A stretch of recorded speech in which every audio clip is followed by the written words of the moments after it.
நீங்களே யோசிச்சு பாருங்க, வெறும் 10,000 ரூபாய் சேலரி வச்சு உங்களால லைஃப் டைமுக்கு வந்து சேவ் பண்ணிட்டு இருக்க முடியாது. அண்ட் அதே மாதிரி ஒரு இன்வெஸ்டருக்கு ஒரு பிக்கஸ்ட் ட்ரீம் என்னன்னு பாத்தீங்கன்னா, அட்லீஸ்ட் 1 crore வாச்சே சேவ் பண்ணணும் அப்படின்னு தான். பட் நீங்க 5 crore சேவ் பண்ணா கூட ஃபியூச்சரை வந்து இன்ஃபிளேஷனை கன்சிடர் பண்ணும்போது 1 crore வேல்யூ கூட ஃபியூச்சர்ல இருக்காது. ஸோ இதுதான் வந்து ரியாலிட்டி.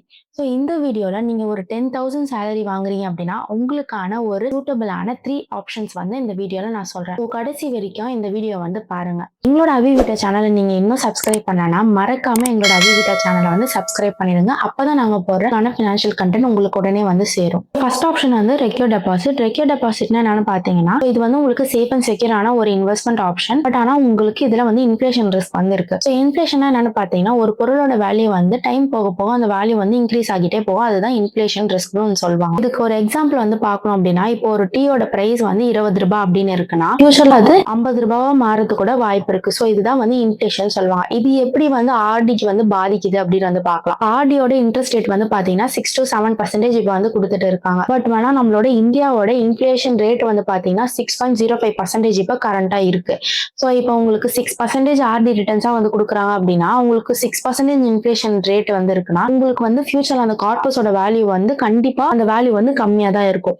ஸோ அதனால வந்து இதுல இன்ஃபிளேஷன் ரிஸ்க் வந்து கொஞ்சம் அதிகமா தான் இருக்கு. பட் ஆனா நீங்க வருஷம் போக போக நீங்க இன்க்ரீஸ் பண்ணி உங்களோட இன்வெஸ்ட்மெண்ட் பண்ணீங்கன்னா உங்களுக்கு கார்பஸை வந்து பில்ட் பண்றதுக்கு இது ஹெல்ப்ஃபுல்லா இருக்கும். இன்ஃபிளேஷனை வந்து பண்ற அளவுக்கு இல்லைனாலும் ஒரு அளவுக்காச்சும் உங்களுக்கு கார்பஸ் வந்து பில்ட் ஆகும். ஸோ செகண்ட் ஆப்ஷன் வந்து பாத்தீங்கன்னா மியூச்சுவல் ஃபண்ட். மியூச்சுவல் ஃபண்ட்லயே வந்து இது மீடியம் ரிஸ்க். மீடியம் ரிஸ்க்னா வந்து உங்களுக்கு அதிகமா வந்து ரிஸ்க் இருக்காது. பட் ஆனா கம்பேர்டு டு ஆர்டி உங்களுக்கு இதுல மினிமலான ஒரு ரிஸ்க் வந்து இருக்கும். நான் 3 டைப் ஆஃப் ஃபண்ட் வந்து நான் ஸ்ப்ளிட் பண்ணி வச்சிருக்கேன். இன்வெஸ்ட்மெண்ட் பண்ணீங்க அப்படின்னா உங்களுக்கு growth-உம் இருக்கும், சேஃபாவும் இருக்கும், உங்களுக்கு ரிட்டர்ன்ஸும் வந்து நல்லா கிடைக்கும். ஸோ என்னென்ன ஆப்ஷன் வந்து பாத்தீங்கன்னா, இப்போ எக்ஸாம்பிளுக்கு வந்து ஒரு 3000 ரூபாய் வந்து என்னால இன்வெஸ்ட்மெண்ட் பண்ண முடியும் அப்படின்னா நான் வந்து 1000 ரூபாய் வந்து இண்டெக்ஸ் ஃபண்ட்லயும் 1000 ரூபாய் வந்து டெப் ஃபண்ட்லயும் 1000 ரூபாய் வந்து ETF ஃபண்ட்லயும் வந்து நான் இன்வெஸ்ட்மெண்ட் பண்ணுவேன். இந்த மாதிரி பண்றதுனால உங்களுக்கு ரிஸ்க் அண்ட் ரிட்டர்ன்ஸ் வந்து பேலன்ஸ் ஆகும். ஸோ எதனால வந்து இண்டெக்ஸ் ஃபண்ட்ல நம்ம இன்வெஸ்ட்மெண்ட் பண்றோம் அப்படின்னா, இண்டெக்ஸ் ஃபண்ட் வந்து ஒரு ஈக்விட்டி ஃபண்ட். இது வந்து உங்களுக்கு நிஃப்டி 50, சென்செக்ஸ் இதெல்லாம் வந்து காப்பி பேஸ்ட் பண்ணுவாங்க. பட் இதுல வந்து உங்களுக்கு ரிஸ்க் வந்து அதிகமா இருக்காது. மார்க்கெட் பர்ஃபார்மன்ஸ் வச்சு தான் இது இருக்கும். இதுல வந்து உங்களுக்கு growth வந்து கொடுக்கும். அகைன் வந்து டெப் ஃபண்ட். டெப் ஃபண்ட்ல வந்து நிறைய கேட்டகரிஸ் வந்து இருக்கு. டெப் ஃபண்ட்ல நம்ம இன்வெஸ்ட்மெண்ட் பண்ணோம் அப்படின்னா நம்மளுக்கு சேஃபா இருக்கும், ஸ்டேபிளான ரிட்டர்ன்ஸ் வந்து கொடுக்கும், லைக் ஆர்டி.